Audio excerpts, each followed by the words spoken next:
Bien, donc on passe en effet à cette session de table ronde qui inaugure peut-être, enfin on va voir en fonction aussi de l'intérêt que ça suscite, mais je n'en doute pas avec vous réunis, d'avoir un peu des débats au sein du RMT sur des sujets d'actualité. Donc il nous a semblé justement au vu de l'actualité récente, du fait aussi que la crise sanitaire a suscité beaucoup de solutions basées sur la technologie pour à la fois ou répondre à des problématiques de sécurité alimentaire, mais en même temps contribuer à la relocalisation de l'alimentation, au rapprochement des acteurs de l'alimentation.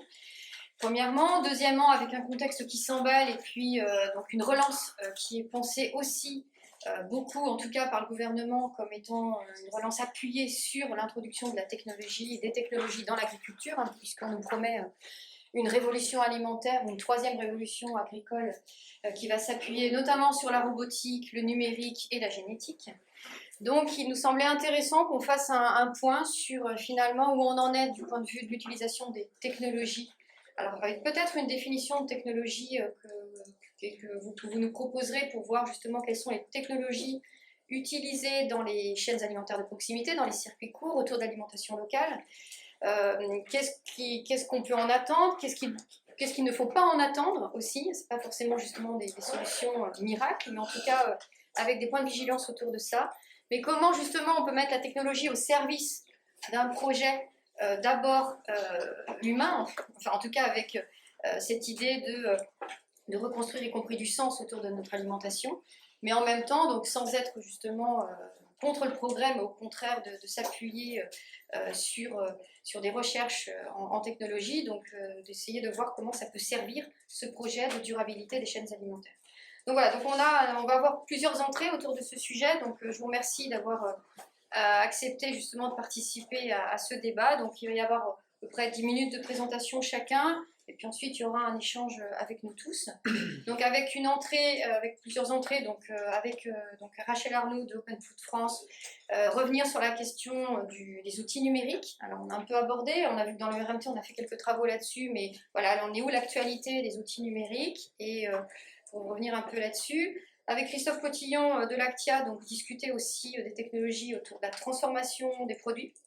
Donc avec aussi, en pensant que les innovations technologiques ne sont pas forcément justement d'aller vers la sophistication, mais peut-être au contraire vers la simplification de la façon de transformer les produits.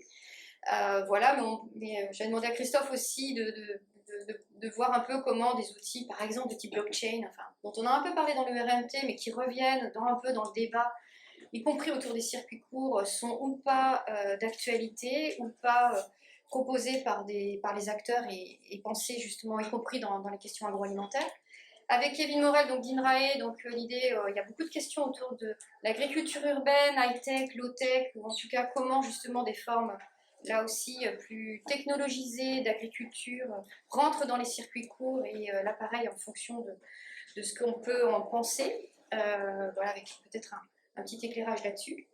Et puis enfin Nicolas de l'atelier paysan, donc qui aussi nous présentera à la fois l'activité de l'atelier paysan et puis leur ouvrage sur la souveraineté technologique, qui déjà, enfin, en tout cas pour ceux qui l'ont lu, je ne sais pas si vous en avez amené un exemplaire. Et non. Et non, bah, non. Puis en tout cas, bon, on mettra évidemment le lien aussi sur le site du RMT, mais je pense que tous n'ont pas eu cette information justement d'un ouvrage quand même important sur ce sujet. Et donc, deux ouvrages. Deux ouvrages, carrément. Pardon, deux. Enfin, moi j'en ai vu qu'un, mais donc deux. Et bien en tout cas deux ouvrages, et donc avec un certain nombre aussi de choses à partager autour de ça. J'ai donné un ordre des chaises en fait, hein. Il n'y avait pas justement de logique à ça, donc ne cherchez pas ni d'hierarchie, mais en tout cas, bon, je vous laisse peut-être dans cet ordre-là présenter, présenter peut-être sur un petit moment, 10 minutes, et puis ensuite pour un échange avec la salle. Merci. Eh bien, donc c'est à moi de démarrer. Bonjour à tous. Donc, je suis Rachel, je fais partie de l'association Open Food France. Alors, très rapidement, pour ceux qui ne connaissent pas l'association, elle représente l'antenne française du réseau international Open Food Network. C'est un réseau, en fait, qui facilite une communauté internationale autour du partage de bonnes pratiques et du partage de connaissances sur la gestion des circuits courts, notamment les pratiques de vente. Dans ce cadre-là, on est aussi très connu pour maintenir une plateforme de vente en circuit court, qui en France est aujourd'hui gérée commercialement par une SCIC, une société coopérative d'intérêt collectif qui s'appelle CopCircuit. La particularité de notre réseau, c'est que l'ensemble de nos travaux, articles, guides et aussi outils de développement est publié sous licence libre, c'est-à-dire que tout le monde peut les réutiliser, les modifier, et s'il y a modification, ces modifications sont aussi publiées sous forme de licence libre. Ça fait à peu près 10 ans que ce réseau existe désormais, on va bientôt fêter nos 10 ans, ça fait long. Et dans ce cadre-là, on a aussi beaucoup étudié, pratiqué, utilisé en tout cas des outils nous permettant de faciliter des gouvernances ouvertes et transparentes. Donc Yuna m'a demandé aussi d'évoquer cette particularité-là dans cette introduction. Donc si j'arrive au sujet donc, des outils numériques et des circuits courts, donc on l'a évoqué plusieurs fois cet après-midi, la crise sanitaire a provoqué une forte secousse en tout cas sur la vente en circuit court, et il s'est accompagné forcément par un usage du numérique qui a aussi décuplé. On n'a pas encore le recul nécessaire, je pense, pour bien avoir les bons chiffres, on l'a déjà évoqué. Mais donc, du coup, effectivement, il y a énormément d'outils numériques qui sont utilisés et qui permettent, en fait, à la vente en circuit court d'être facilitée. Donc, quand je parle d'outils numériques, là, je parle aussi bien d'outils permettant et facilitant la comptabilité, la gestion des ventes, donc les plateformes e-commerce, la logistique. Donc, quand on parle de logistique, c'est de l'optimisation de tournée, c'est du copagnérage, c'est de la co-livraison, c'est de la livraison à domicile. Bref, j'oublie certainement énormément de thématiques. Mais donc, en fait, ces outils sont formidables comme peut l'être Internet en général. Mais si on dépend uniquement d'un seul outil, on peut en fait engendrer finalement un fort problème de pérennité, de résilience, de souveraineté.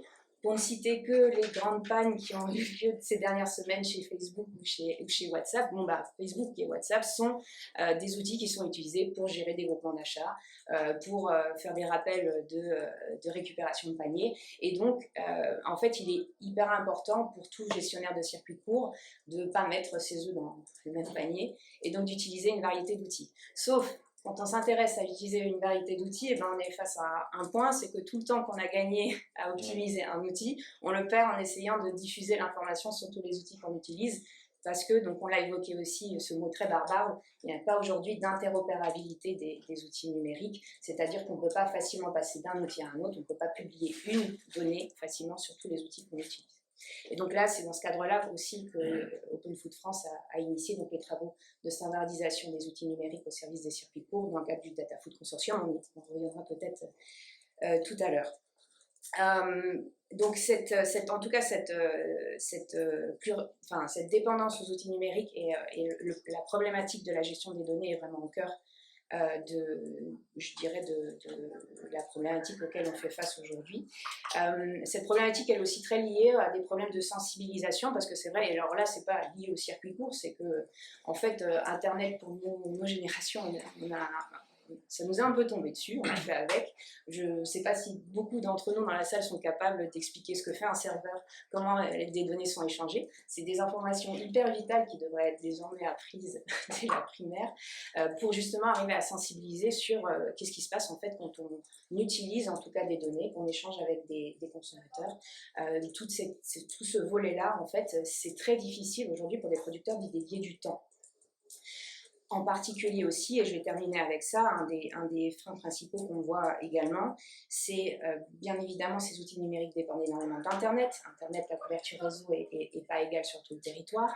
Donc, on est aussi face à des problèmes d'accessibilité par rapport à ça. Et enfin aussi, des problèmes en termes de type de matériel utilisé pour utiliser ces outils. Parce que ce qu'on remarque, nous, dans nos réseaux, c'est que les producteurs, et ce n'est pas le cas uniquement de la France, c'est dans tous les pays sur lesquels on est présent, vont préférer utiliser leur mobile pour gérer en fait, l'ensemble de leur activité, soit parce qu'ils n'ont pas d'ordinateur, soit parce que après une journée passée à la ferme, le soir en rentrant, ils ont juste pas envie de se mettre devant un ordinateur et on les comprend très bien. Donc en fait, finalement, ce marché des circuits courts et l'utilisation des outils numériques, on remarque qu'il a besoin, en tout cas, il va avoir beaucoup de challenges en termes d'accessibilité, en termes de couverture et de fonctionnalités qui pourraient exister à un niveau plus sans besoin réseau très, très important. Et donc, en fait, finalement, on s'aperçoit qu'on a besoin vraiment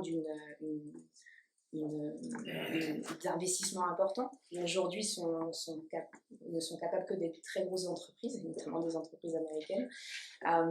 Et finalement, je voulais terminer par ça, mais c'est voilà, cette disparité un peu aujourd'hui auquel on fait face, c'est-à-dire que c'est un secteur qui a vraiment besoin d'outils numériques très performants, mais qui a aujourd'hui, dans les modèles économiques des circuits courts, très peu pensé la place de ces outils numériques. Et donc finalement, il y a très peu de propension à finalement payer pour ce genre de service. Ce qui fait qu'aujourd'hui, énormément de groupements d'achat, je n'ai pas beaucoup de chiffres, je sais qu'il y a une étude qui a été faite à Barcelone, mais 90% des groupements d'achat à Barcelone fonctionnent avec Google Sheet. Parce que Google Sheet est gratuit et que ça fonctionne très bien. Mais bon, du coup, voilà, tout le monde voit les coordonnées de tout le monde, il n'y a aucune gestion des données personnelles. Enfin, voilà. J'étais peut-être un peu longue, mais j'espère que c'est assez clair. Non, merci. Merci pour... de toute façon, on viendra sur ces... dans un débat un peu général. Christophe, peut-être une autre... Oui, donc, alors l'autre éclairage que je peux apporter, donc je travaille à l'Actia. Je suis directeur adjoint et je m'occupe surtout des projets européens. Donc c'est à travers les projets européens que j'ai découvert les circuits courts en en faisant participer nos équipes à plusieurs projets, dont le projet Smart Chain, le projet Skin, etc.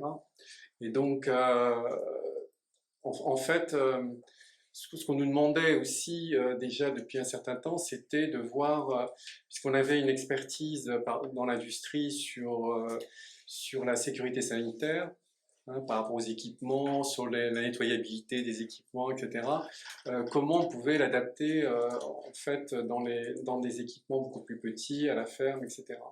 Donc en fait, on avait démarré déjà il y a quelques années sur la traçabilité, donc la traçabilité dans l'industrie, comment l'adapter à la traçabilité à la ferme.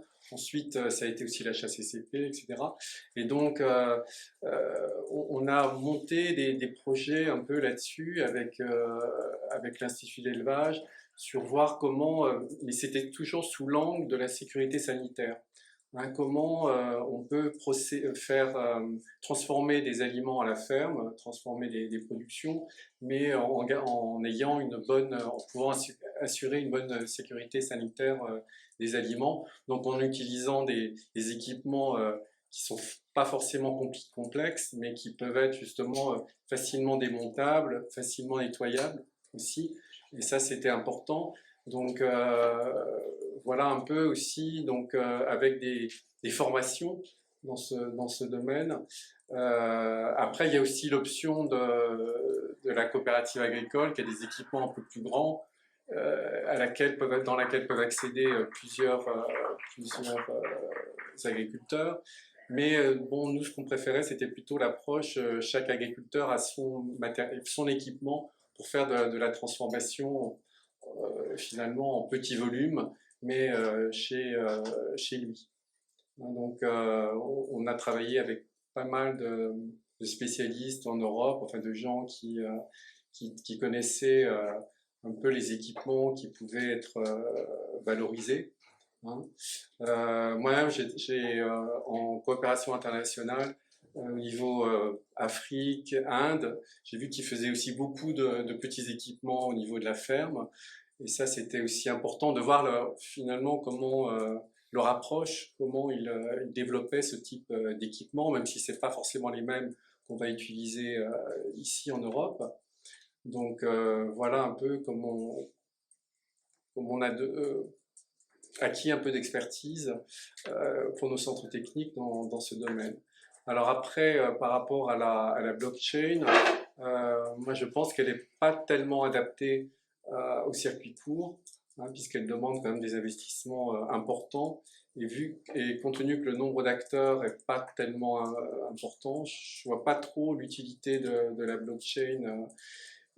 Par contre, sur les chaînes intermédiaires, puisque maintenant on travaille aussi sur des chaînes intermédiaires qui n'ont pas les inconvénients des circuits courts et qui n'ont pas l'inconvénient des chaînes industrielles longues, on essaye, on a dans un projet une tentative de mise en place de blockchain dans la production de yaourts, de produits laitiers.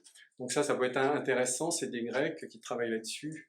Et donc on est assez curieux de voir s'ils vont réussir à implanter de la blockchain sur un circuit intermédiaire. Mais personnellement, sur un circuit court, je pense que c'est pas forcément. Je pense que c'est beaucoup d'investissement pour un résultat qui n'est pas forcément. Il n'y a pas besoin d'investir autant pour le résultat escompté. C'est mon sentiment. Voilà ce que je peux dire rapidement, mais on reviendra après sur. Ok, merci. Donc, du coup, moi je suis chercheur à INRAE, là, donc, dans l'équipe agriculture urbaine à Paris. Je vais peut-être faire deux points un petit peu distincts. Donc, sur la partie, moi je travaille plutôt sur les productions de légumes en périurbain, dans des perspectives de reterritorialisation de l'alimentation, sur les systèmes en pleine terre. Donc là, on m'a demandé de parler plutôt des côtés technologie et agriculture urbaine, donc c'est pas ma spécialité, mais je suis quand même un petit peu ce qui se passe dans mon équipe, parce que dans l'équipe, voilà, on travaille sur une diversité de systèmes, donc je peux faire un petit point d'abord là-dessus, et ensuite je pourrais dire ce que nous on fait avec les producteurs du coup en périurbain sur des outils numériques qui pourraient les intéresser.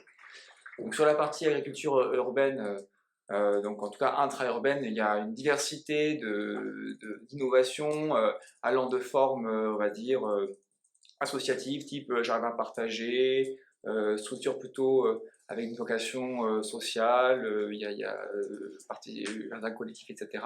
Et des formes plus professionnelles, hein, avec une vocation vraiment d'avoir des modèles économiques professionnels, donc à la fois sur la production, mais souvent avec des modèles qui associent production et services. Hein. En agriculture urbaine, on a souvent certes un peu de production, mais on fait de l'événementiel, on fait de la pédagogie, etc. Donc c'est des modèles un petit peu hybrides.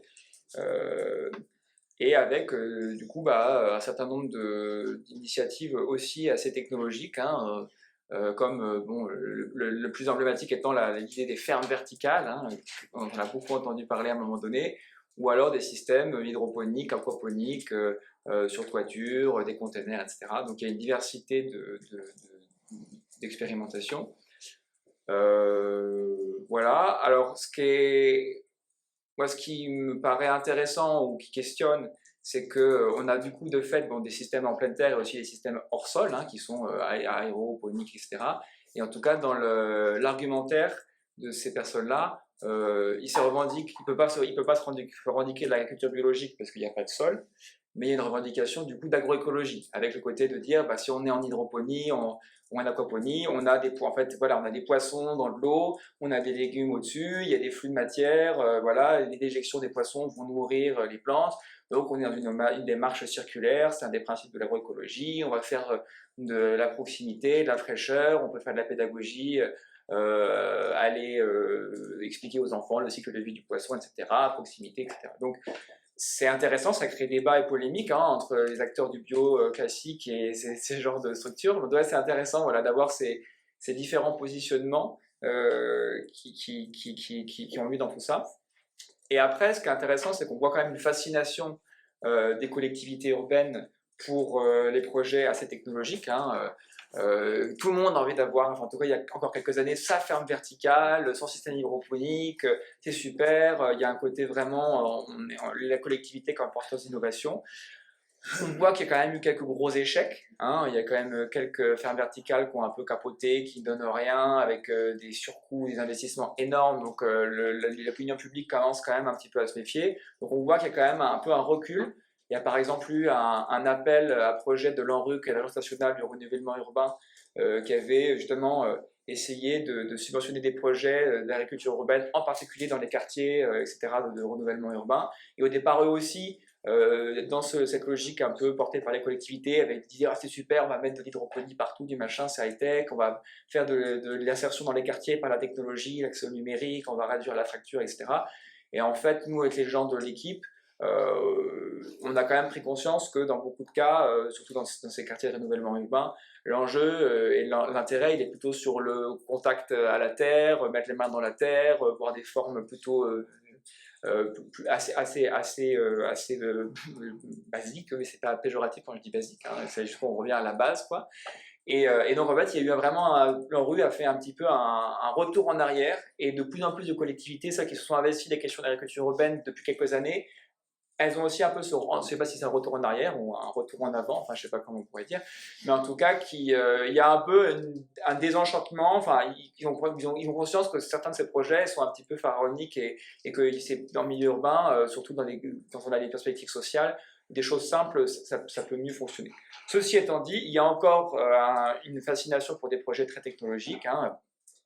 Il y a par exemple, on en parlait hier avec Yuna, le projet Néopharm qui est en Ile-de-France avec un concept de micro-ferme robotisée. Hein, en gros, l'idée, ça part du principe que le maraîchage, c'est extrêmement pénible, fastidieux, et que si on veut créer plein de productions de petits maraîchers localement, il faut régler ce problème. Et donc, pour régler ce problème, on va mettre des robots. Donc, ils ont des concepts de micro-fermes clé en main, hein, je me fais des guillemets, donc sur 1 hectare avec 70% de serre, avec des portiques robotisés, avec des robots spécialisés qui vont désherber, travailler le sol, faire un certain nombre d'activités pénibles. Alors eux avec un discours très, mais c'est pas, on ne remplace pas les hommes par des robots, ce sera les humains qui auront la décision finale, il y aura un apprentissage et un dialogue entre la machine et le robot va aussi permettre de pouvoir capter plein de données, et ces données vont pouvoir être partagées entre différentes fermes du réseau, échangées pour avoir plus d'informations sur ces pratiques agroécologiques vertueuses. Tout ça dans un écrin de biodiversité, parce que bien sûr ces fermes sont designées en permaculture. Voilà, et il y a encore de la fascination, donc à voir ce que ça donne. En tout cas, il y a des choses comme ça qui sortent par-ci par-là, donc on est confronté à ça. Et je vais peut-être déjà trop parlé, il faut peut-être que je me taise. Juste un tout petit point sur un autre truc. Du coup, nous, sur la partie, par contre, un endroit où on est plus. Moi, je pense qu'il y a quand même des choses à faire. C'est sur la partie outils de planification. Donc là, c'est pas assez avant la commercialisation. Mais on voit bien que du coup, quand on est souvent diversifié en circuit court, bah, il y a une logique de planification avec des grosses contraintes de saisonnalité. Hein, on voit bien, hein, en particulier avec la restauration collective, etc. Et donc, nous, on travaille, il y a des outils d'aide à la planification qui seraient en accès libre, qui pourraient aider les maraîchers à réfléchir à leur planification, et aussi, pourquoi pas, des outils qui seront un peu visuels, où on pourrait mettre autour de la table des maraîchers, des restaurants scolaires, etc., pour ensemble explorer des scénarios d'approvisionnement où on mettrait en lien la demande et l'offre. Donc voilà, on croit potentiellement aussi qu'il y a une place peut-être du numérique autour du partage de connaissances, etc., mais en tout cas sur des accès plutôt libre et en tout cas pour simuler l'intelligence humaine et pas forcément pour remplacer ça par des robots. Voilà.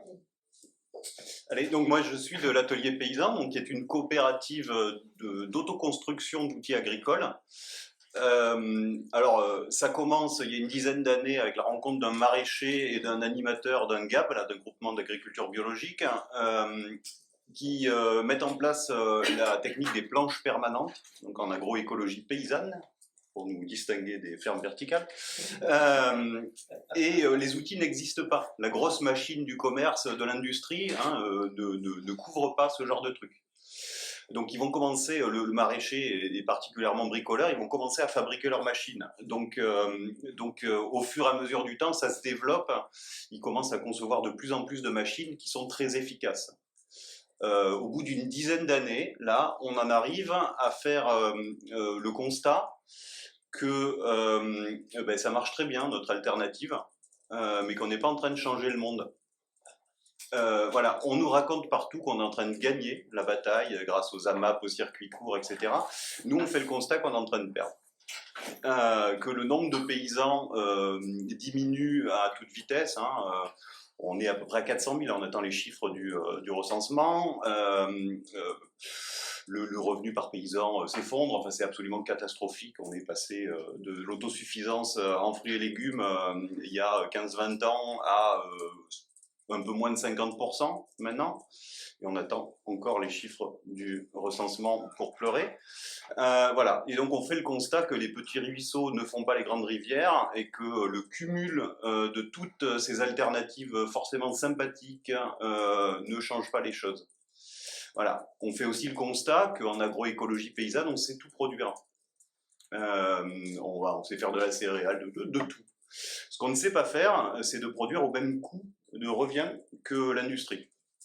Et que dans cette bataille, la technologie, hein, et dans la technologie, on met les semences, les pesticides, la chimie, les intrants et les machines. Hein. Le marché de la machine agricole est plus gros à lui tout seul que celui des semences, des engrais et des pesticides à l'échelle mondiale. C'est absolument énorme. Voilà, donc on fait ce constat. Alors on s'est mis au boulot pour essayer de comprendre pourquoi, comment on allait pouvoir transformer l'essai, comment on allait pouvoir sortir de notre petite logique de niche. Voilà, et donc on s'est rendu compte que le marché de l'alimentation est segmenté, qu'il n'y a pas le marché pour ces produits vertueux qui coûtent plus cher et plafonnés. Donc, à un moment donné, il y a des réalités sociales qui sont le revenu des gens. Donc, on a étudié dans la grande histoire, alors depuis, on part avant, mais ça s'accélère sérieusement après la Seconde Guerre mondiale, cette tendance historique qui a été donc la réduction de la part relative de l'alimentation dans le budget des ménages. On passe de 25% à peu près au sortir de la guerre à 12,5% à la louche maintenant. Forcément avec tout un tas de nuances selon qui, comment. On connaît tous des gens qui gagnent pas bien leur vie et qui mangent bio. Cette tendance qui a été à toute la valeur ajoutée par les gains de productivité de l'agriculture a été absorbée systématiquement par les industries de l'amont, donc engrais, pesticides, machines, et les industries de l'aval, transformation et distribution. Donc voilà, on a fait un travail pour identifier ces verrous. Donc alors, ça a donné cet essai politique qui est sorti en mai, là, qui s'appelle Reprendre la terre aux machines, où on part de notre expérience, justement, et on se met à l'intérieur de ces alternatives inoffensives, indispensables mais inoffensives et insuffisantes. Ça a donné aussi un autre bouquin là, qui est sorti, qui était en auto-édition, qui s'appelle Observation sur les technologies agricoles.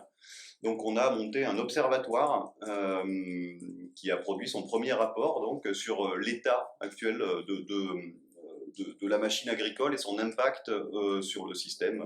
Voilà. Alors nous on est plutôt du côté de la production. Nos machines sont en général low-tech, même si c'est pas, on fait pas du low-tech pour faire du low-tech. Ce qui nous importe plus, c'est l'engagement de l'usager dans la conception. Donc, ce qui fait la reproductibilité, la ferme de la machine, ce qui fait qu'au final, c'est souvent low-tech. Parce qu'en général, il faut une perceuse à colonne, une meuleuse, un poste à souder pour construire ces machines. Donc, beaucoup d'acier. Nos machines ressemblent à des gros tas de rouille, hein, pas de capot en plastique, ni rien. On n'est pas fermé. Nous, le logiciel de planification des cultures, il existe, il marche très bien. Il s'appelle Crop et il est en logiciel libre.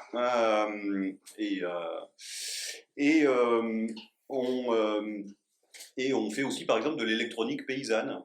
Il faut que ça vienne du besoin. Donc par exemple si un paysan, ça lui permet d'ouvrir la porte du poulailler et de se lever 2 heures plus tard, c'est une bonne chose. Le petit truc sous Arduino. Si ça lui permettait d'automatiser sa production, ça serait non. Voilà. Et donc on essaie, autant que faire se peut, d'investir l'usager là-dedans et de décider en commun. Donc on est pour, clairement, hein, notre objet social dans la coopérative, c'est la transformation sociale par les pratiques agricoles. L'objectif, c'est d'inverser la tendance de la disparition des paysans. Déjà, si on réussissait à rebasculer et re-augmenter, ça serait formidable. Et voilà, donc à ce titre, on a un certain nombre de propositions là, qui passent par la socialisation des savoirs, avec nos machines qui sont diffusées sous licence libre, hein, les plans, la socialisation de l'alimentation. Donc on est partie prenante du groupe pour la sécurité sociale de l'alimentation. Voilà, donc c'est notre point de vue et fortement opposé à la technologisation à outrance dans l'agriculture. Voilà. Merci pour déjà ces premiers, cette entrée en matière et je vais donner la parole à la salle si vous avez des questions, des réactions, des demandes de précision. J'ai juste une question technique, mais à tout le monde a l'air au courant ce que c'est que la blockchain, mais alors pas moi. Rachel, c'est aussi pour Christophe. Bon, je suis pas du tout spécialisé dans la blockchain. Et ça permet en fait de recueillir des données sur toute une chaîne, en fait, des données qui sont, traitées de façon confidentielle, mais accessibles aussi par les acteurs. Enfin, donc qui permettent finalement de mieux connaître aussi la traçabilité, la transparence par rapport à la production, la fabrication d'un produit, etc. Alors, j'aimerais une petite précision. La blockchain, on pourrait la décrire comme une base de données décentralisée. C'est ça. Sa principale caractéristique, bon, c'est basé sur de l'algorithmie, il y a peut-être 20 mathématiciens sur Terre qui comprennent complètement. Le principe, c'est du trustless, donc il n'y a pas d'autorité centrale de certification. C'est l'algorithme qui s'occupe de la certification des données, ce qui est son avantage et son inconvénient. Donc c'est un projet libertarien, la blockchain, de se passer de l'État, de se passer de toute instance, et code is law. Voilà, ça pose aussi des problèmes. Moi j'ai vu ça avec des collectivités locales qui avaient vu blockchain, qui voulaient à tout prix en mettre, et quand on leur a dit qu'ils n'auraient plus le contrôle sur les données, ils ont fait marche arrière. Après, peut-être pour expliquer, il y a quand même des projets qui lient des acteurs avec, les pouvoirs publics, c'est peut-être un grand mot, mais il y a Nualim et pour l'agriculture, j'ai oublié son nom, il y a eu une présentation par la coopérative agricole, la coopération agricole, on se dit, et donc en fait c'est pour avoir des données, parce que le consommateur il demande beaucoup d'informations à la fin, mais pour que la dernière personne qui voit le consommateur, ou alors sur le packaging, quand il y a personne pour lui parler, il faut pouvoir avoir toutes ces informations pour remonter. Donc c'est d'avoir des données à tous les stades des maillons de la chaîne et que ça soit interopérable, c'est-à-dire que tout le monde puisse rentrer dans une sorte de gros tableur Excel toutes les informations pour qu'à la fin, c'est un peu, vous avez, s'il y a certains, vous avez une sorte de QR code ou des choses comme ça, et puis vous avez tout, la tête de l'agriculteur, peut-être pas la tête de la bête qui est là-dessus, mais ni son nom ni son numéro, mais ça permet de remonter et d'avoir une certaine information qui est demandée par le consommateur à la fin. Je suis pas sûr que ça nous protège des lasagnes de cheval ou du... Après c'est toute une question de... Moi, j'ai pas d'avis là-dessus parce que nous, dans les TPE qu'on représente, la blockchain, c'est quand même assez opaque et c'est peu adapté à leur système. Ils n'utilisent pas le numérique pour ce genre de données, mais c'est vrai que ça se développe énormément et qu'il y a une demande aussi du consommateur au final. Il faut savoir comment on lui fournit à la fin, quand c'est la vente à la ferme, s'il a tout d'informations à la vente à la ferme, il peut tout donner, mais rien que nous, le boucher, s'il veut donner après un certain nombre d'informations, il doit avec l'agriculteur, mais des fois c'est pas l'éleveur qui l'a en direct, c'est un grossiste entre deux, donc il y a des informations qui doivent pouvoir suivre une certaine logique pour à la fin donner l'information que demande le consommateur, au-delà des obligations réglementaires. Juste pour faire une précision là-dessus, je pense qu'il faut faire attention à ne pas confondre traçabilité et blockchain. La blockchain est une solution permettant une traçabilité, mais il y en a d'autres. Et en fait, non mais c'est juste pour bien qu'on comprenne, et notamment un des points négatifs entre guillemets de la blockchain, c'est aussi c'est une très grosse infrastructure qui en fait impose quelque part la copie de données. Je fais vraiment un schéma très rapide, mais en fait les données sont beaucoup répliquées dans un système de blockchain, et donc du coup il y a aussi un fort impact environnemental d'un système qu'une blockchain. Donc c'est une solution pour permettre une certaine traçabilité, mais en fait il y en a d'autres et il faut faire attention à pas lier traçabilité avec blockchain systématiquement. Grégory. C'est juste un point, effectivement, c'est très important de dire ça parce que c'est quand même utiliser un outil qui est extrêmement sécurisé pour des informations qui finalement vont être saisies par un acteur et il peut saisir en ce cas-là l'information qu'il veut, qui sera ensuite extrêmement sécurisée. Je ne suis pas sûr qu'il y ait un besoin de sécurisation si importante pour les données. Et d'autre part, juste un petit point supplémentaire sur cette demande d'information des consommateurs. C'est vrai que les consommateurs demandent beaucoup d'informations. Ce qui est vrai aussi, c'est que les consommateurs n'utilisent pas l'information qui est qui leur est donnée. Donc voilà, il faut toujours faire la différence entre les attentes des consommateurs et les pratiques des consommateurs. C'est juste. Tout à fait.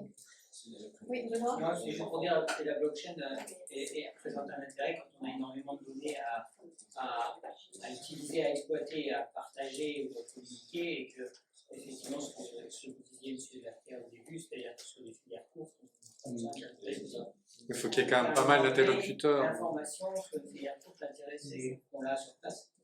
Voilà, et après, les informations réglementaires telles que la traçabilité, on sait très bien le faire sans passer par des outils de ce type. Donc, voilà, il y a probablement beaucoup plus d'enjeux et d'autres enjeux technologiques auxquels il faut répondre que celui-ci. Mais pour autant, je ne serais pas étonnée que dans France Relance, on ait quelques projets, je dis ça d'expérience au sens où je suis évaluateur de projets européens où il y a 4 projets qui ont proposé d'introduire la blockchain dans les sites. Pas long, hein. Avec un peu d'hydrogène dedans. Donc, et là, avec France Relance, on risque. C'est pour ça que c'est aussi bien qu'au titre du RMT, on puisse, non pas dire c'est pas bien, mais expliquer ce que c'est peut-être, et puis les intérêts, les limites. Après, il peut y avoir peu d'interlocuteurs, mais comment dire, une distance longue. Par exemple, une exportation dans un pays hors Europe, etc. Là où il peut y avoir besoin justement de données sécurisées, etc. Et sinon, quand la distance est courte, c'est pas vraiment nécessaire. Il faut peut-être relativiser le côté sécurisé. Hein. On a quelques exemples avec par exemple The DAO de piratage de blockchain.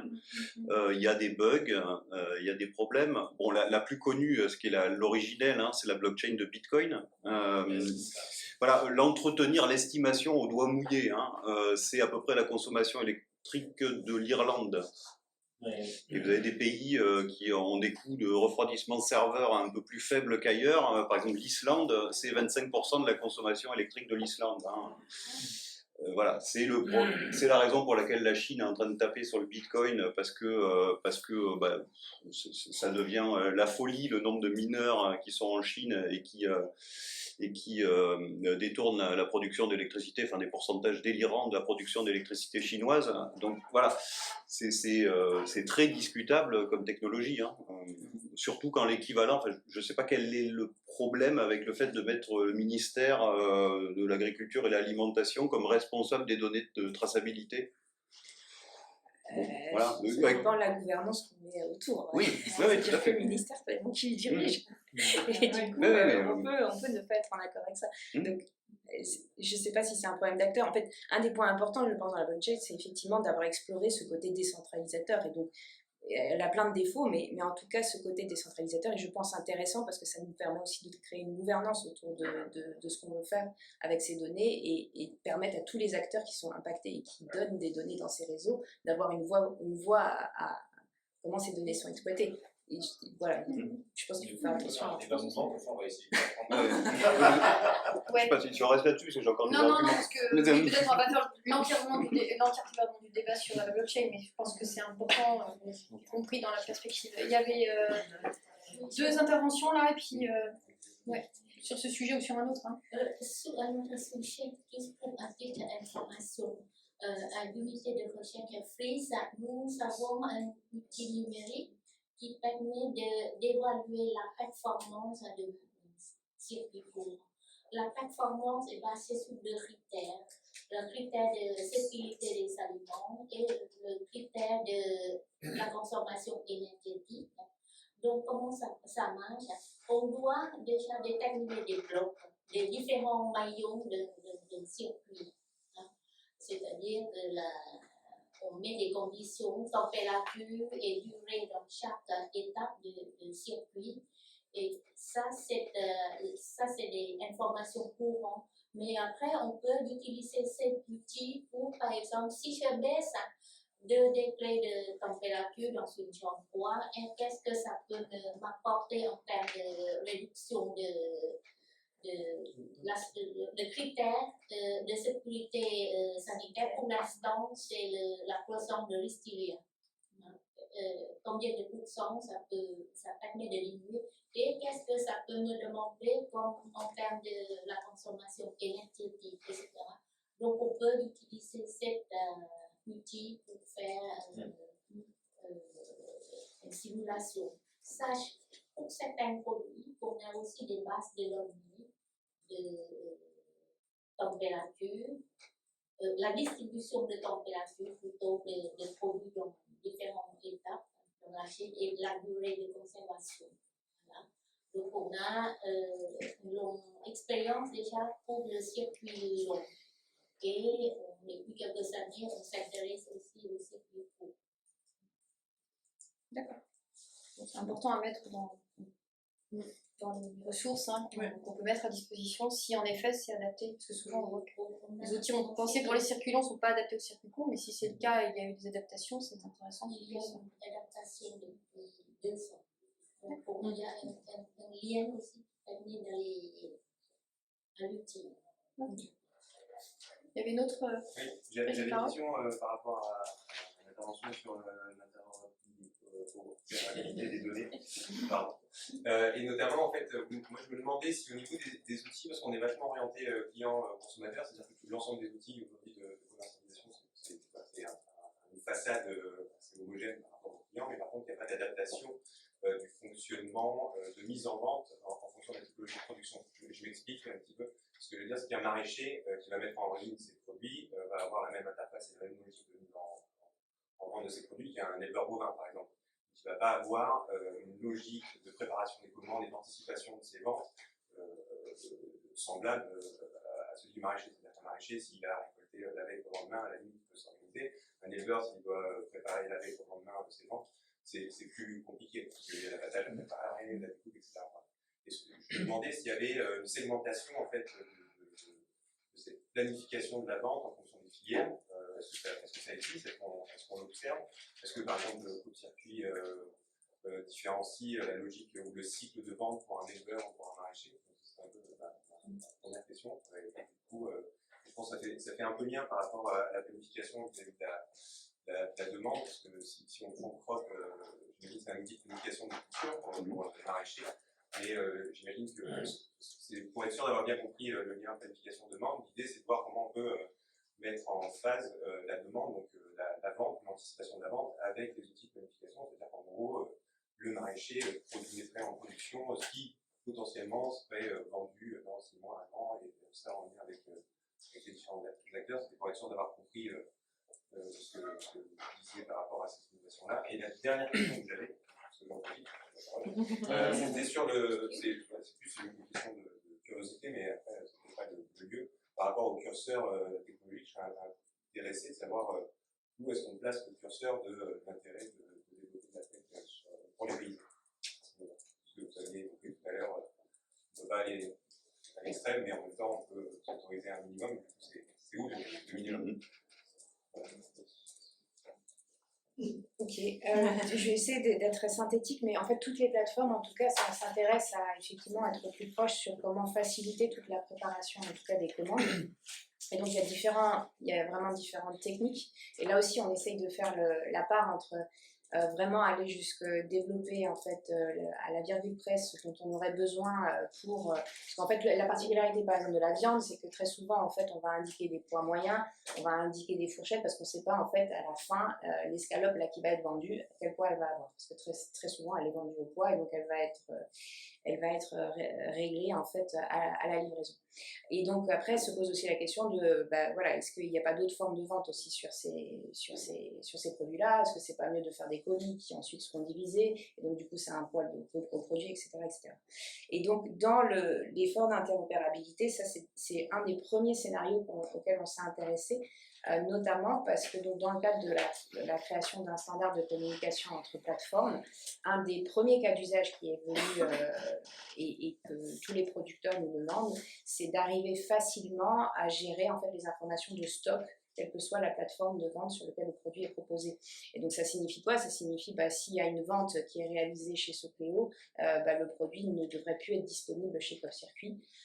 Et donc du coup arriver à facilement faire en sorte que ces informations-là bougent. Et donc au final, l'interopérabilité, en tout cas au départ, elle est surtout aussi au service des producteurs qui, je crois que ça a été cité dans l'étude menée par le RMT en 2018, il y a des producteurs qui 3 fois par jour vont venir chercher des informations sur différentes plateformes parce que leurs ventes ont des cycles différents, ont des stocks différents, ou alors on citait la viande, mais il y a plein de choses comme les herbes, des choses qui vont être par exemple en très petite quantité parce qu'il y a eu des problèmes au niveau de la météo, etc. Et donc du coup, qui vont être vendus avec différents packaging aussi. Et là, on se rend compte de la variété en fait de l'information en l'absence de standards et de définition en fait de comment on vend un produit. Donc en fonction des plateformes, ça varie. Mais toutes les plateformes ont des solutions pour. C'est juste qu'elles ont imaginé dans leur coin des solutions à elles et que désormais, il faut arriver à fusionner en tout cas les informations. Je peux juste préciser ce que j'évoquais, c'était surtout sur la logique de la production. Par exemple, sur le bovin, c'est la problématique de la bête entière, liquide matière. Et je me demandais s'il y avait une intégration de ce genre de problématiques spécifiques à des filières, en fait, dans la logique de vente de ces outils-là. C'est-à-dire qu'au final, plutôt que fonctionner, parce que là, l'outil qui est développé, c'est le même pour un maraîcher ou pour un éleveur. Même s'il y a la gestion des stocks qui est prise en considération, est-ce qu'il y a une problématisation qui est faite par filière? C'est-à-dire qu'on ne va pas réfléchir à un système orienté client, mais plutôt à un service ou un outil orienté producteur en disant, tiens, si je suis éleveur bovin, moi, un des freins d'ailleurs à la commercialisation pour les éleveurs bovins, c'est le fait que ils n'ont pas de visibilité sur la vente, et s'ils vendent un quart de leur bête, c'est compliqué. Qu'est-ce qu'ils font du reste? Alors du coup, ça serait de dire, tiens, on va fonctionner avec leurs problématiques en considérant la bête entière, et du coup, après, j'imagine que sur d'autres filières, il y a d'autres problématiques, mais qui sont quand même spécifiques à chacun des volets-là, il n'y a pas forcément encore. Alors, non, encore une fois, je pense que vraiment toutes les plateformes proposent des solutions. C'est juste que dans le métier informatique, en gros, à ma connaissance, il n'y a aucune plateforme qui va imposer de sélectionner la typologie de produits avant de se créer un profil et d'avancer. Pour une raison simple, c'est quand on essaie de faire des fonctionnalités et qu'on n'a pas beaucoup de budget, on essaie de mutualiser et faire en sorte que, parce qu'on développe pour un, on peut le présenter à d'autres et donc du coup ça fait moins de bugs et ça fait quelque chose de plus pérenne. Donc en général, tout le monde a accès à toutes les fonctionnalités, quelle que soit la typologie de produit, mais en revanche, ils vont l'utiliser différemment. On parlait des cycles de vente, du coup sur la préparation bovine, ça va être des cycles de vente avec des temps beaucoup plus longs et des dates de livraison qui sont beaucoup plus, et de précommande qui sont beaucoup plus avancées. Et voilà, c'est une date qui se change, donc c'est quelque chose qui va être précisé par l'utilisateur et non pas par le code ou l'algorithme de la plateforme. Donc voilà, toutes les plateformes vont chercher plutôt à faire du générique, mais vraiment pour des raisons de coût et de qualité de la plateforme. Mais je pense qu'elles ont toutes, en tout cas, vous verrez celles qui sont citées sur le site du RMT, en tout cas, une solution pour chaque typologie. Et du coup, pour répondre par rapport à la question des débouchés, nous, dans l'outil qu'on développe, c'est un collectif qui s'appelle Mesclin. Donc là, l'outil s'appelle la pépinière. Donc l'idée, c'est vraiment de pouvoir partir justement de la définition des débouchés. Dans le crop, un super outil qui fonctionne très bien, mais il implique en fait, d'avoir déjà sa planification et le maraîcher va rentrer ses informations, va rentrer sa planification. Mais l'intelligence de savoir quels sont mes débouchés et à partir de ces débouchés, qu'est-ce que je produis, je parle sous contrôle, à l'heure actuelle, le crop ne le fait pas. En fait, il faut rentrer des trucs, tu vois le bilan final de ce que tu vends, mais dire je veux produire des salades toutes les semaines, faire ceci, faire cela, et pour l'instant, il n'y a pas cette fonctionnalité dans le crop. Nous, on tient à ce que l'intelligence reste dans la tête du maraîcher. Ah oui, tout à fait. Mais, non, mais c'est un parti pris. Hein. Complètement, mais là, l'idée, c'est justement, c'est qu'il reste dans la tête du maraîcher, mais c'est de dire, on peut partir aussi des débouchés, de dire par rapport à un dialogue qu'on a avec les collectivités, à quel moment on a besoin de quoi, Ensuite, le maraîcher voit les séries qui sont disponibles et fait le choix de mettre telle ou telle série, de pouvoir réfléchir. Enfin, nous, vraiment, on voit ça comme un outil d'animation, justement, pour faciliter des moments d'intelligence collective et pas comme un truc qui dirait je rentre mes débouchés et j'appuie sur un bouton et j'ai la ferme type qui produit ça. C'est pas du tout vers ça qu'on veut aller non plus, quoi. Avec des robots, la ferme. Bah, tant qu'à faire. Éventuellement. Mais du coup, ça, on pourrait l'imaginer en élevage. Une réflexion un peu de la même manière, en fait. Ouais, on pourrait sûrement la l'imaginer. question sur l'élevage, pour le lien avec la restauration collective, justement. Ouais. Aussi. Et pour la question sur le curseur de Ouais. technologie, Eh bien donc, bon, déjà les développements, les R&D qui se font sur la base de groupes qui font émerger des besoins. Donc c'est des paysans qui remontent les besoins, on essaie d'animer une dynamique de groupe. Après, on se revendique d'une agriculture d'intérêt général et l'intérêt général ne se définit pas dans l'expertise, mais dans la démocratie. Et donc, on a une instance au sein de l'atelier paysan qui est l'Assemblée générale permanente qui va débattre de ce genre de sujet-là. Donc, on en discute et pour faire le choix en connaissance de cause, quoi, une fois qu'on a analysé tous les paramètres. Est-ce que c'est parfait? Probablement pas, comme tout processus démocratique, mais voilà, on essaie de tendre vers cette approche-là. Et du coup, l'état actuel des discussions, ça en est où sur le curseur? Ah non, mais on n'a pas, chaque technologie est envisagée. Des discussions, par exemple, sur la régulation thermique dans les chais en Bourgogne. Est-ce qu'on peut ouvrir les volets ou pas par électronique? Voilà, on y réfléchit. Bon, quand on est sur un rouleau pour écraser le couvert végétal en traction animale, bon, la question se pose pas trop, quoi. Voilà, on en a dans la transformation, mais on va pas faire une ensileuse autoconstruite. il y a d'autres réactions sur cette idée de curseur, justement, à l'Altia, Oui, vous en êtes où? Vous arrêtez où? Justement, j'étais en train de réfléchir, c'est pas évident de dire où le curseur. Après, c'est multifactoriel, c'est-à-dire faut voir qu'est-ce que ça peut apporter de transformer plus que vendre ses productions.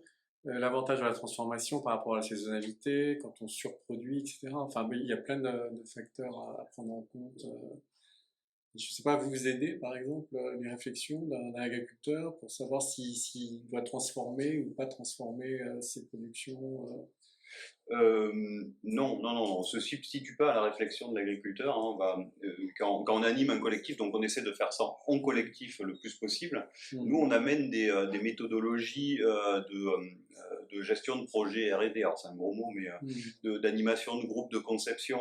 Alors on utilise les méthodes d'éducation populaire pour être le plus horizontal possible. Il y a quelques étapes qui nous échappent. Une fois la conception, les tests, etc. faits, qui sont par exemple le dessin sur ordinateur des pièces.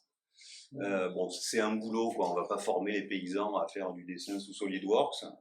Donc ça, c'est fait par des ingénieurs. Mais voilà, l'idée, c'est d'animer le collectif, mais surtout pas de se substituer à eux, quoi. Je pense que c'est peut-être aussi les chambres d'agriculture qui peuvent aider en fait les agriculteurs à voir s'ils peuvent transformer, quelle quantité, enfin où est le curseur pour les produits transformés par rapport aux productions vendues tout de suite, quoi. Je pense. Mais pour revenir sur cette question de transformation, et Gilles, tu voulais... Je voudrais sortir un petit peu du débat très technologique qu'on a là pour essayer de réintroduire peut-être un peu plus de temps long dans notre réflexion. Tout cet avènement et ce développement qu'on a autour des circuits courts et des chaînes de proximité, on peut aussi le lire comme une revendication d'autonomie d'un monde paysan qui avait été assigné à la seule fonction de producteur, et en partie par tous les artefacts technologiques. Et donc cette progression qu'on lit depuis le début des années 2000, c'est aussi une revendication d'autonomie, c'est-à-dire que sur la ferme, de ne pas être lié à un certain nombre de tâches qui sont avant tout centrés sur la production et une excellence technique dans la production, mais aussi de pouvoir aller jusqu'à l'acte de commercialisation et puis le contact avec ceux qui vont le manger. Et je pense que votre échange là, à la fin était assez révélateur de ça. Est-ce que l'utilisation de technologies plus ou moins élaborées, plus ou moins coûteuses ou autres, est un facteur d'autonomie qui est lié à cette revendication qu'il y a autour des circuits courts, ou est un facteur d'hétéronomie, de dépendance, où on a simplement déplacé la dépendance. On peut très bien devenir dépendant d'une technologie, alors que ce soit par des ingénieurs formés à la blockchain qui iront aider le camarade Ludovic à tirer la tête de l'eau, comme on peut l'être vis-à-vis des pratiquants de machines. Ça me paraît vraiment fondamental, cette question d'autonomie, hétéronomie dans les choix technologiques. Et il me semble que assez naturellement, dès les prémices, le mouvement de reprise en main de la commercialisation avec cette visée un peu libératrice. Et c'est vrai qu'il y a la question de l'autonomie, on va dire financière, technologique, etc. Mais nous, un truc qui nous intéresse beaucoup, c'est ce que tu disais, c'est l'autonomie cognitive. C'est à quel point on dépossède ou pas les gens de la capacité de connaissance de leur système et de prendre des décisions par rapport à ce système. Enfin, ce système, c'est un gros mot, hein, des situations qu'ils vivent. Et ouais, voilà, est-ce qu'un outil vient en appui, en support à l'intelligence ou en remplacement de l'intelligence? Et pour moi, il y a vraiment, c'est là que, mais c'est pas si évident parce que il y a peut-être des effets pervers ou des effets de moyen terme ou je sais pas, on voit des maraîchers qui avant passé, moi je connais des maraîchers qui avant étaient, je sais pas, sur des blocs de papier, maintenant ils sont ravis d'avoir leur planif sous une application, ils vont faire leur truc, ils vont dire c'est génial, etc.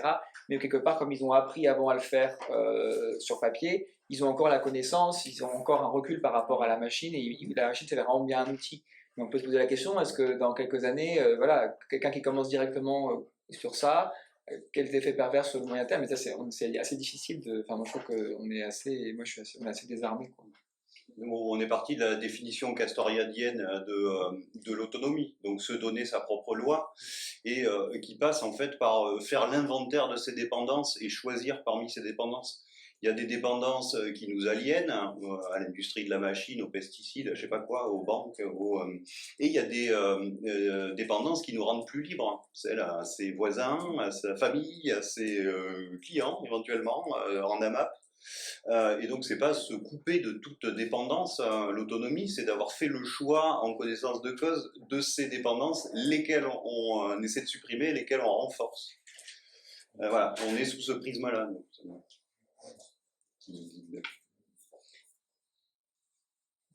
Mais du coup, c'est la connaissance de la cause et la conséquence pour des systèmes justement assez nouveaux dont on ne connaît pas les effets cumulatifs sur le moyen terme. Et du coup, c'est ça qui n'est pas évident, quoi.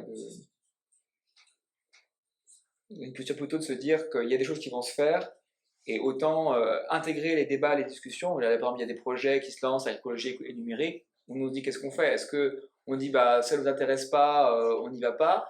Mais en même temps, on se dit est-ce qu'on veut laisser cette réflexion uniquement à des gens qui sont convaincus qu'il faut absolument aller vers plus de robotique, etc. Est-ce qu'on a quel intérêt de dire bon, de toute façon, il y a des choses qui vont se faire, autant être un observateur critique de ce qui se passe? Et c'est une vraie question, quoi, de positionnement individuel ou collectif, de comment est-ce qu'on va dans ces arènes de débat ou est-ce qu'on et ça rejoint la question de voilà, est-ce qu'on veut rester dans les initiatives non technologisées à côté avec en traction animale dans notre petit monde, ou est-ce qu'on va aller défier les gens sur la question de technologie dans leurs arènes à eux? Et ça, c'est alors qu'on n'est pas forcément confortable avec ça au départ, quoi. C'est pour moi une vraie question, quoi. Est-ce qu'il y a d'autres questions? Ouais. Je voulais revenir sur cette question d'interopérabilité parce que ça m'interroge sur le. Je comprends très bien le point de vue des producteurs et le point de vue qui est porté par les plateformes qui ont des utilisations de logiciels libres et qui sont aussi dans un réseau où elles discutent, etc. demande dans une logique économique assez concurrentielle, dans quelle mesure cette logique, cette interopérabilité ne vient pas aussi heurter un fonctionnement du marché qui est sur une concurrence entre les plateformes et une logique de the winner take all, quoi. Où on a quand même une logique de l'accaparement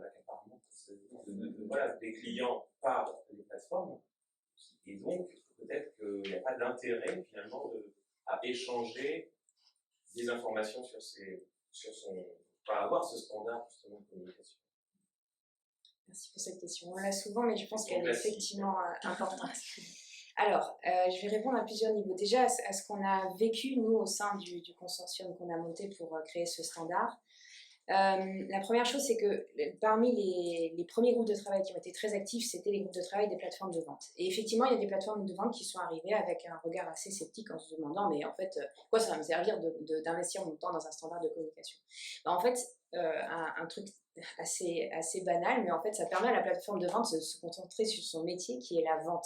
Et la vente, en fait, finalement, c'est pas forcément l'accaparement des producteurs qui de toute façon n'ont pas attendu l'avis et le standard de communication pour être sur le plus de plateformes possible. Et donc en fait, c'est aussi, je pense que ça fait un peu écho à cette idée de, pour l'instant les circuits courts, on est quand même tout petit par rapport à la grande distribution, et au final, si on veut faire en sorte que les circuits courts soient pérennes, qu'ils arrivent à changer d'échelle et qu'ils arrivent à se développer, il faut qu'on puisse arriver à libérer ce gros frein de ces données qui n'arrivent pas à voyager, parce que c'est j'ai donné des exemples entre plateformes de vente, mais après ça se révèle aussi avec tous les outils sur lesquels une plateforme de vente doit s'interopérer. Je parlais de la comptabilité, on a parlé de la livraison. En fait, soit on reste sur une logique de marché classique, mais donc du coup c'est effectivement là c'est la start-up qui va effectivement pouvoir investir et monter, et en final avoir cet espace entre tous les acteurs du marché pour en discuter a vraiment convaincu tout le monde qu'il fallait aller sur ce standard de communication. Et alors peut-être une des particularités qui a joué à notre faveur, c'est que Internet est fait de standards. En fait, on s'en rend pas compte, mais sans standard, Internet ne tournerait pas. Donc il y avait aussi cette culture-là au départ, et c'est exactement les mêmes types de discussions qu'on voit émerger. Désormais, on a un gros groupe logistique qui avance énormément sur ce volet-là du standard. Les mêmes questions ont été posées au début, et les mêmes acteurs ont ensuite, au fur et à mesure des discussions, compris leur intérêt, parce que finalement, ça ouvre la porte aussi à énormément d'innovation. En fait, ça stimule le marché plus que ça ne ferme les portes, parce que donc du coup on peut se concentrer justement sur les besoins des utilisateurs, sur vraiment ce qu'on a besoin de faire, et non pas sur l'acquisition d'utilisateurs, l'acquisition de produits qui ne fonctionnent pas du tout dans la logique de circuit court. Peut-être pour terminer, ça fait aussi énormément écho à ce que l'Union européenne réfléchit. Je ne me rappelle plus du tout du nom de la régulation qui est en train de prendre forme, ni même du terme que l'Union européenne utilise pour ces plateformes. Mais néanmoins, en gros, ce que l'Union européenne va chercher à faire, c'est à casser justement les monopoles qui vont vraiment avoir une mainmise sur le marché par rapport à leur technologie. C'est-à-dire que si Amazon débarque et en fait a tous ces casiers qui fonctionnent, c'est parce qu'ils ont leur format Amazon qui va bien. Et donc ça, en gros, ça devrait, c'est tout l'espoir qui est mis dans cette régulation, ne plus être possible. C'est-à-dire qu'en gros, ces grandes plateformes qui auraient d'un seul coup, en fait, en tout cas, un modèle de données qui envahit le marché et avec lequel tout le monde est obligé de converser, elles auraient l'obligation d'ouvrir ce modèle, et en tout cas de permettre à d'autres acteurs de rentrer, que ce ne soit plus une barrière à rentrer au marché, en tout cas d'avoir un format de données qui ne soit pas compatible avec d'autres. Désolée, je retrouverai le nom de la directive. Cécile, et puis ensuite... Moi, je me posais la question des technologies dans un contexte où il y a des bugs qu'on a pu constater. Enfin, tu as parlé des gros bugs qu'il y a eu sur Facebook, sur WhatsApp, voilà. Tout le monde est au courant, je pense. De rupture là, sur les matières premières qui on n'en voit pas le bout là, et du coup, et de pénurie à venir potentielle sur le pétrole aussi, ou en tout cas une augmentation forte de son coût. Et du coup, quel futur on se donne pour les technologies en lien avec l'agriculture pour être capable de manger demain sans métaux rares ou avec des métaux rares très très chers, sans, parce que je pense que tout le monde a peut-être entendu cette histoire de voilà, on est en rupture de matières premières sur les voitures qui sortent des chaînes en ce moment. On n'a plus d'affichage numérique là, de la vitesse, on retourne à l'aiguille. Par exemple, ce genre de choses, qu'est-ce que ça va donner sur les tracteurs par exemple? Et du coup, voilà, je me pose un peu la question de est-ce que nous, dans ces chaînes alimentaires courtes de proximité, on réfléchit à des solutions de repli. Typiquement, là, je connais plus la partie distribution. Est-ce qu'on se dit aux producteurs, un conseil, ça pourrait être d'avoir, je sais pas, le numéro de téléphone des gens, voire même leur adresse postale, pour pouvoir les contacter au moment où ça lâche. Typiquement, quand on a eu le confinement, on a remarqué que certains producteurs sur des marchés qui ont été fermés, ils ont été vraiment démunis parce qu'ils ne pouvaient pas contacter leur clientèle, alors que d'autres qui avaient pu faire un listing, que ce soit de mail, de numéro de téléphone ou autre, ils ont pu réagir, s'adapter. Et du coup, voilà, je me demandais aussi au niveau agricole, est-ce que ça fait partie des échanges que vous avez, de se dire, je suppose quand on met en place des low-tech, on se dit, voilà, on est moins dépendant au pétrole, mais de manière générale, ça pose aussi la question de notre capacité à produire des ordinateurs, tout court. Voilà. La question que je me posais récemment en voyant toutes ces pénuries qui nous arrivent dessus. Moi, j'ai l'impression que dans le discours dominant des projets de recherche, innovation, etc., c'est complètement squeezé. Et en plus, souvent, quand on parle de la robotique, l'argument, c'est les robots, ça va nous permettre de limiter la dépendance au pétrole de l'agriculture, parce qu'on va remplacer les tracteurs par des robots, voilà, mais du coup, les terres rares, l'énergie, etc. Ah, mais on aura les robots, ils consomment moins, on aura des éoliennes sur la ferme, et c'est très très vite... Et ça se présente comme étant des technologies qui vont favoriser la résilience, etc. Et ce côté terre rare, pour moi, il est vraiment, dans les projets et discours dominants, il est complètement écarté. Oui, il faut voir aussi que les robots, ils sortent pas de nulle part. Hein. Actuellement, les boîtes qui font de la robotique agricole en France sont absolument pas rentables. Hein. Quand on voit combien de robots a vendu Naio Technologies et combien ils ont d'ingénieurs, je veux dire, ça ne marche que parce qu'ils sont perfusés à l'argent public. Et c'est une vieille logique. Hein. Le fait d'inciter à l'investissement machinique, bâtiment, etc., c'est un truc qui date depuis les années 50-60. Hein. Il y a tout un tas de dispositifs comptables sur les fermes qui vont permettre le suramortissement qui a été encore renchéri par Macron il y a quelques temps. Voilà, donc là les plans de relance dans l'agriculture sont des plans de relance de la robotique agricole. Hein. Il n'y a rien pour les agriculteurs. Nous, à l'atelier paysan, le pôle impact là, le pôle impact donc qui regroupe les CIVAM, les MRJC, tous les acteurs, on va dire alternatifs du développement agricole, on a les miettes de ce truc-là. On se demande si on ne sert pas à justifier les centaines de millions filés à la robotique agricole. Donc voilà, c'est tout un contexte. Hein, la machine, elle est imposée par tout un tas de moyens culturels, financiers, légaux, à coup de grand plan. Voilà, c'est complexe comme question. On est sur la même lancée. Tu voulais intervenir? Oui, je voulais juste rebondir sur la question des données interopérables. Je vais préciser le périmètre en fait, des données. Le consortium, c'était vraiment sur définir des catégories de produits similaires et des unités pour ces catégories de produits pour que tout le monde puisse s'intégrer dedans. Mais du coup, ça va au-delà de ce champ-là.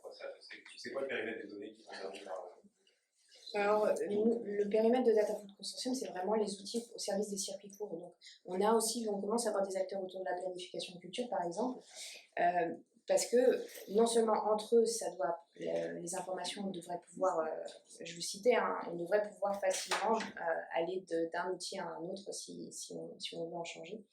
Mais surtout, voilà, une fois que la plaque unification elle est faite, il y a certainement des impacts sur les outils de vente. Donc du coup, ces deux outils-là doivent aussi, voilà, donc, sur tous les maillons de la chaîne, en fait, il y a besoin. C'est juste qu'on était pour l'instant une petite équipe, et donc du coup, on s'est intéressé aux cas d'usage les plus impactants qui étaient remontés par les producteurs. Donc c'est pour ça qu'on a beaucoup commencé par le catalogue produit, et que désormais, il y a un groupe très actif sur la logistique.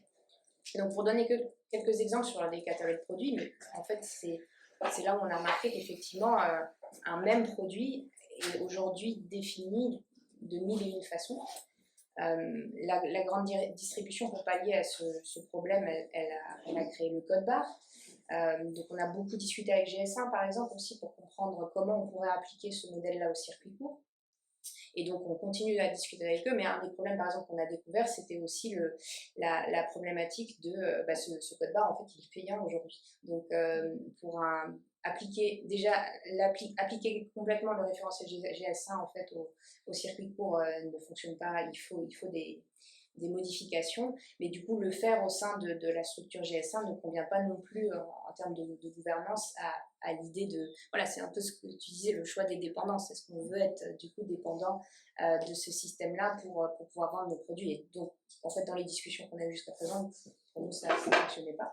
Mais voilà, c'est des exemples de travaux qu'on a, et ça, voilà, le champ est assez large, mais on y va étape par étape en fonction des priorités.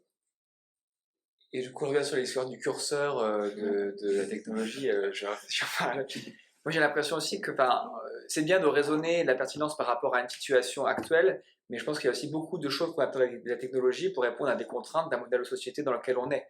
Par exemple, on est tous... le fait de dire je peux choisir rapidement mon panier de légumes sur mon smartphone, sur mon canapé, ça c'est pertinent parce qu'on a les journées de travail qu'on a, le peu de temps qu'on a, et si on imagine un monde où on est à 25 heures avec revenu universel, on aura tous le temps d'aller voir notre truc, etc. On aura peut-être aussi le temps d'aller donner un coup de main au maraîcher qui du coup n'aura pas besoin d'avoir un robot pour limiter sa pénibilité. Enfin, je veux dire, c'est aussi à un moment donné, je pense que c'est bien de réfléchir à la technologie par rapport à la situation actuelle, mais à mon avis, si vraiment on veut aller dans une société peu dépendant de ça, à mon avis, ça implique des réflexions globales sur l'organisation du travail, le temps de travail, et je pense que c'est quand même le nerf de la guerre, parce que ces technologies-là, elles sont faites pour nous faire gagner en efficacité, en temps de travail, parce qu'on a de moins en moins de temps, parce qu'on fait de plus en plus de choses. Enfin, je pense que c'est aussi une question de fond, quoi.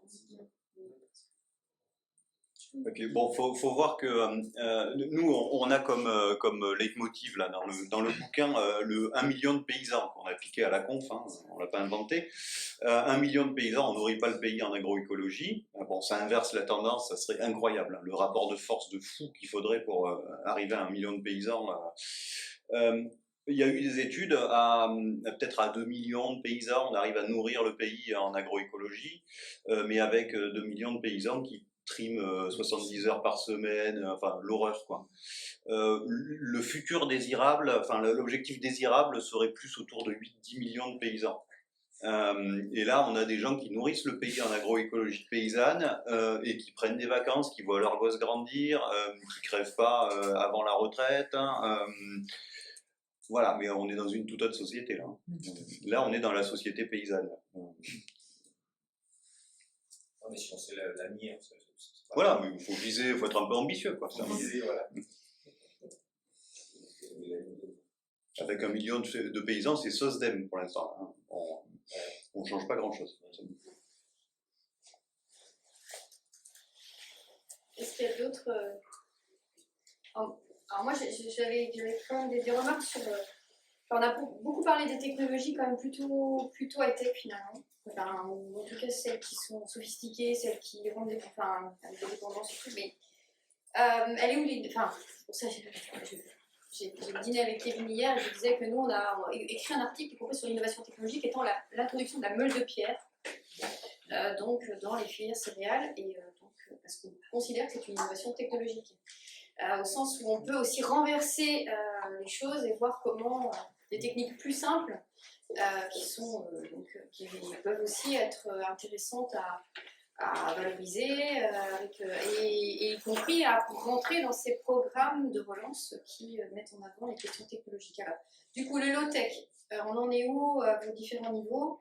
Alors vous êtes moins sur les outils alimentaires, de transformation alimentaire que agricole, mais ça progresse? Aussi, si, on a notre dernier recueil, par exemple, qui s'appelle Du champ à la chope, hein, et sur la brasserie paysanne. On adore les brasseurs paysans au Sociétaria. Voilà. C'est un troisième ouvrage encore? Non, c'est ça? Non, ça c'est des recueils techniques, hein, on en sort aussi régulièrement. Non, on a plein d'ouvrages chaque année. Celui-là, vous le trouvez en ligne, en PDF. Les autres, non, on les vend. Voilà, donc on est aussi sur la transformation. On n'est pas sur les circuits de commercialisation. Voilà, sur nos outils, alors on ne vise pas, enfin, il y a dans le milieu low-tech, il y a pas mal de chercheurs qui sont énormément sur le sourçage des matériaux, le calcul de coût carbone, etc. C'est pour ça qu'on ne se revendique pas expressément des low-tech, parce que la définition change énormément entre quel acteur, enfin entre ce que Biwix avait pu dire, entre ce que il peut y avoir dans certains projets actuellement là. Voilà, donc nous on parle de technologie paysanne, c'est un oxymore revendiqué. Je veux dire, le terme est complètement fonctionne pas normalement ensemble. Donc on y a mis 5 critères, hein, qui sont le faire ensemble, la licence libre, partir des usages, la reproductibilité à la ferme, et il m'en manque un. Il faudra acheter le livre. Voilà. Donc on part plutôt de la démarche de conception que purement des matériaux en sourçant l'acier. On n'a pas vraiment de démarche à vérifier que notre meuleuse, on l'a fabriquée nous-mêmes, enfin elle est fabriquée en Chine sûrement. Voilà. On n'a pas fait d'études non plus de carbone sur nos machines. On se rend compte que malgré qu'on fasse plus de passages de tracteurs pour la même culture, en désherbage mécanique au lieu de balancer des pesticides, le fait qu'on ait des machines beaucoup moins violentes qui n'attaquent pas le sol frontalement, là, on consomme moins. Voilà, on n'a pas besoin de tracteurs de 300-600 chevaux pour les machines de l'atelier paysan. Voilà, mais tout ça est un peu au doigt mouillé, quoi. On se refuse à tomber dans l'analyse chiffrée d'absolument tout, quoi. Enfin, on n'est pas chercheur, quoi. On travaille pas de cette manière-là, quoi. Voilà. Mais l'objectif étant de ramener ces machines qui sont plus simples en apparence, sont tout aussi efficaces. Par contre, demandent beaucoup plus de connaissances, de finesse, de compréhension de la part du paysan. Donc nos slogans, c'est des cerveaux plutôt que des serveurs. Voilà, mais ça développe énormément la compréhension de son sol, quoi. Le paysan qui a été capable de construire sa machine va être capable de la réparer, mais va être capable de l'adapter.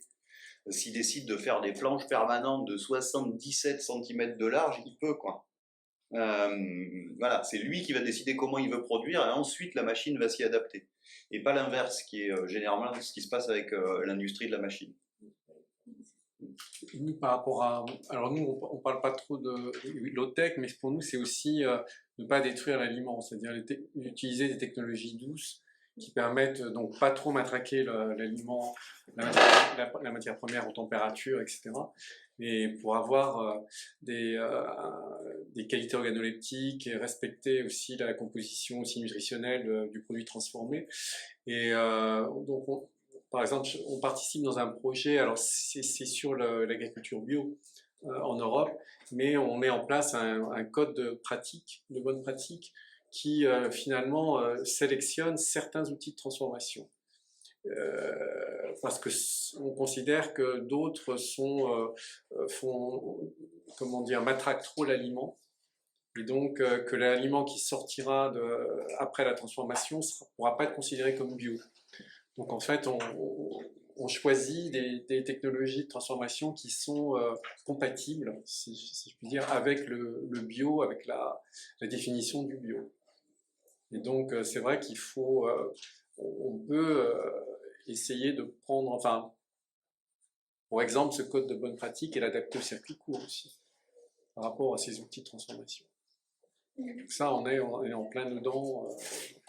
On pourra communiquer là-dessus si vous le souhaitez.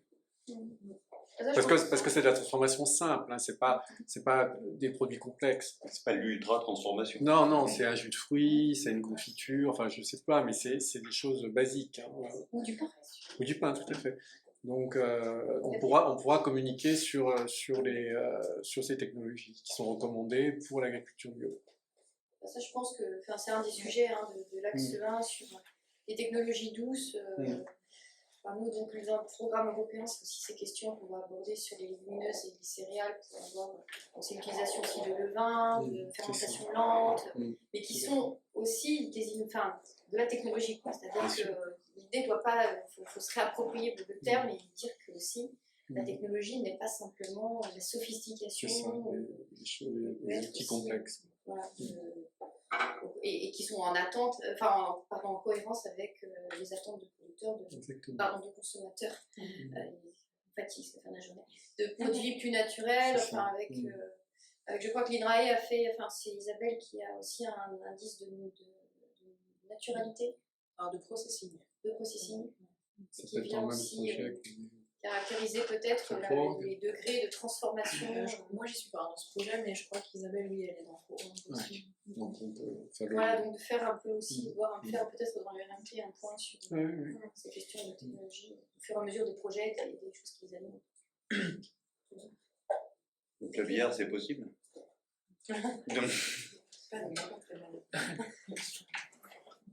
C'est une technologie douce. Il y a des technologies.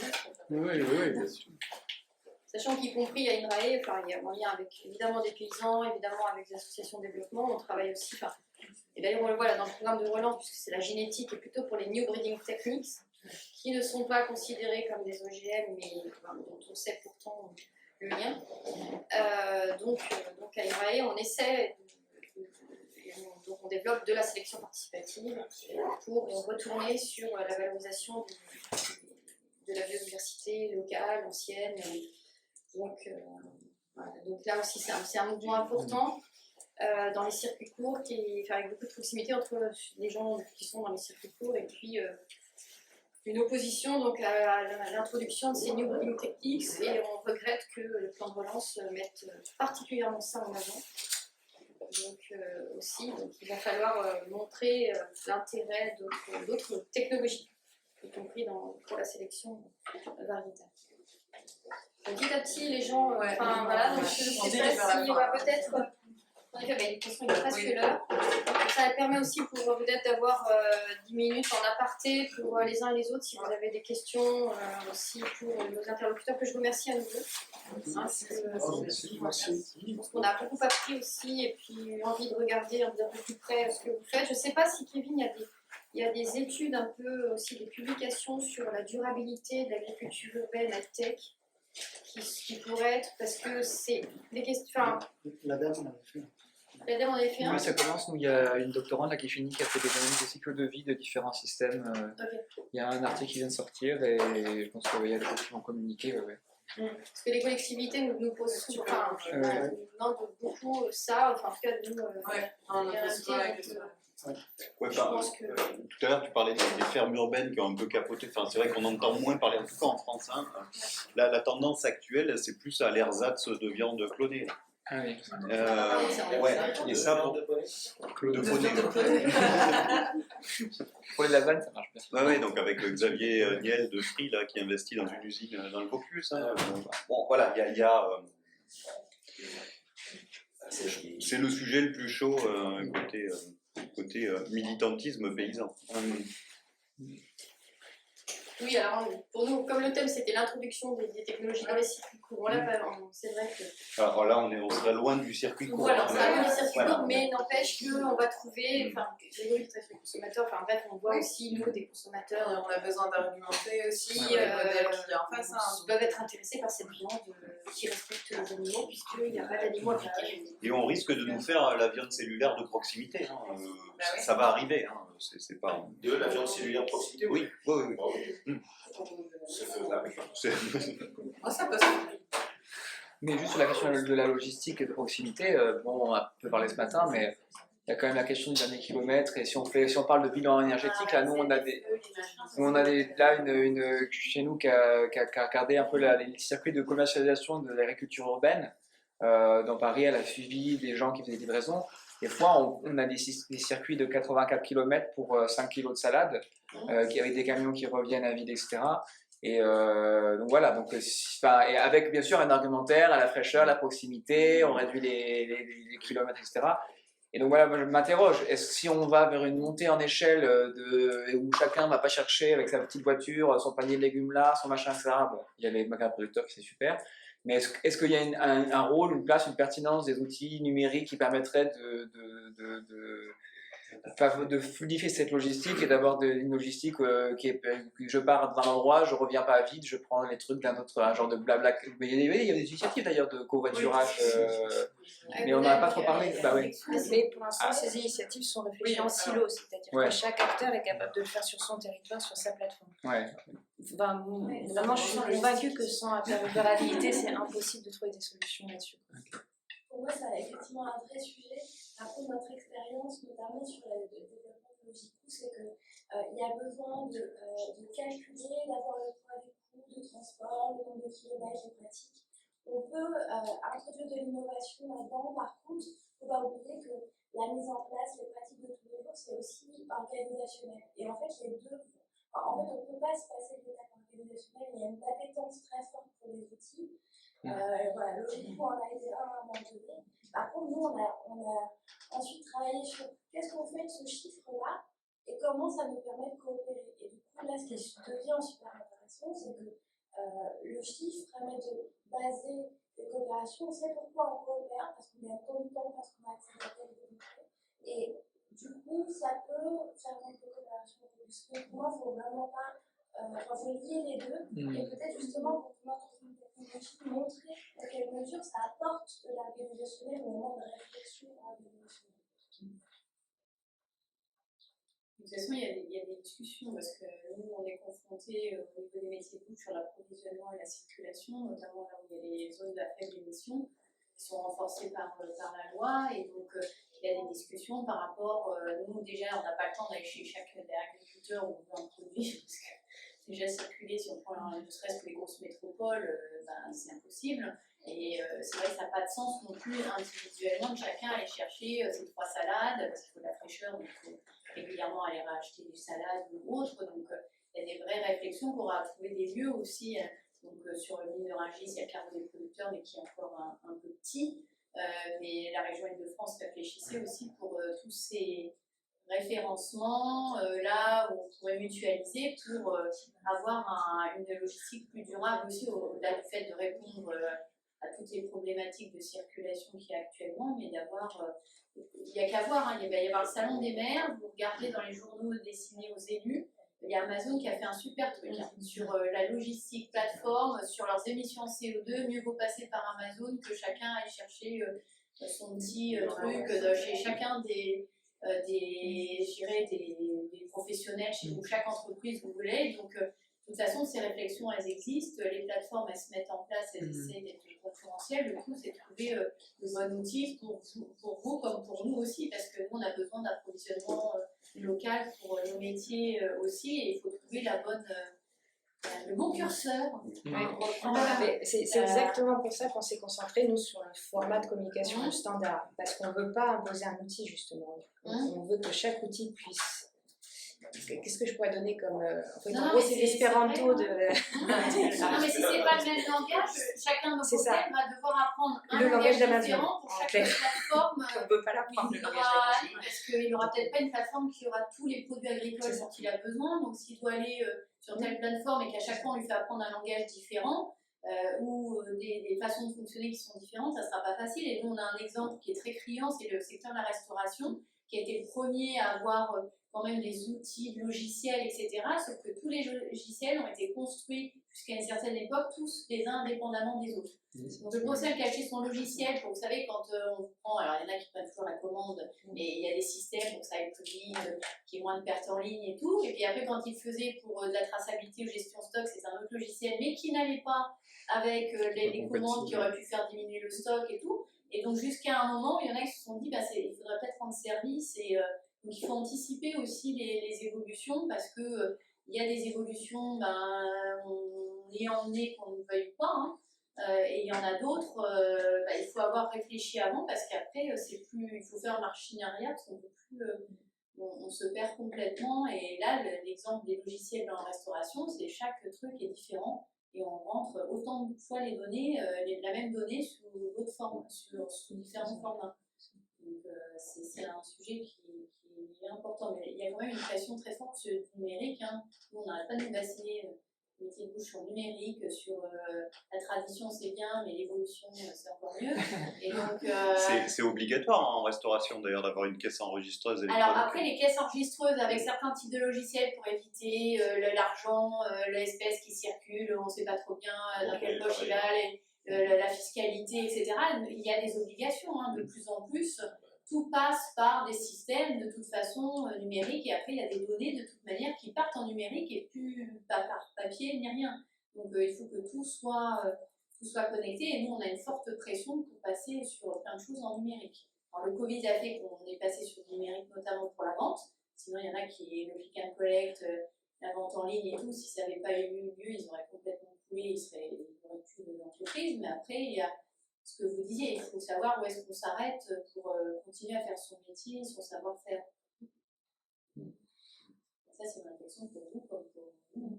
Un dernier truc qu'on n'a pas parlé, c'est l'image liée à l'usage de certains outils de plateforme. Dans le cadre de la restauration collective, sur les on se rend compte que du coup, la réflexion, c'est comment est-ce que je peux identifier les producteurs locaux.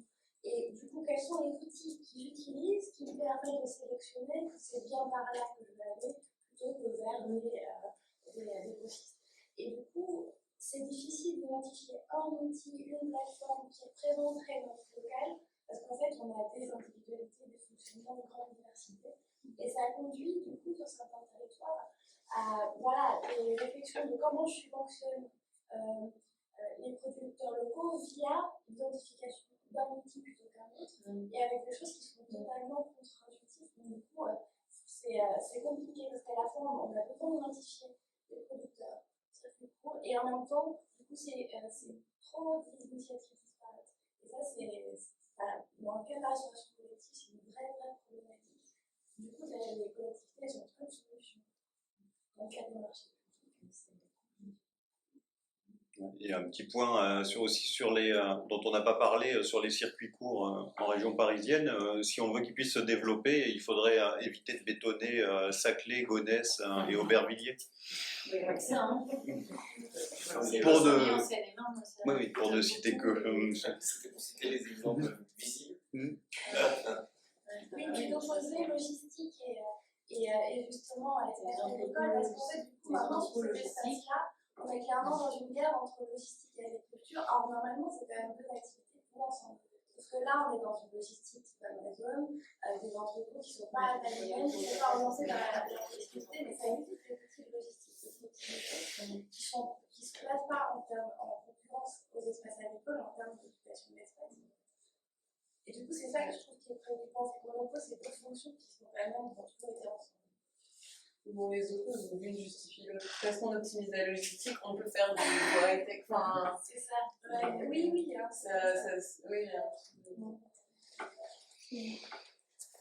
Bien, sur ces bonnes nouvelles, et cette ce ton résolument optimiste, je vous remercie en tout cas pour cette discussion.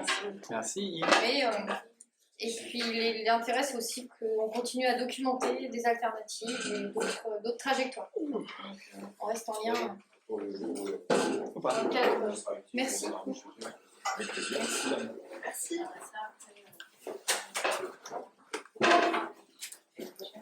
Et là, c'est qui la dame ce matin qui va encadrer une thèse là sur les c'est ça. Ok.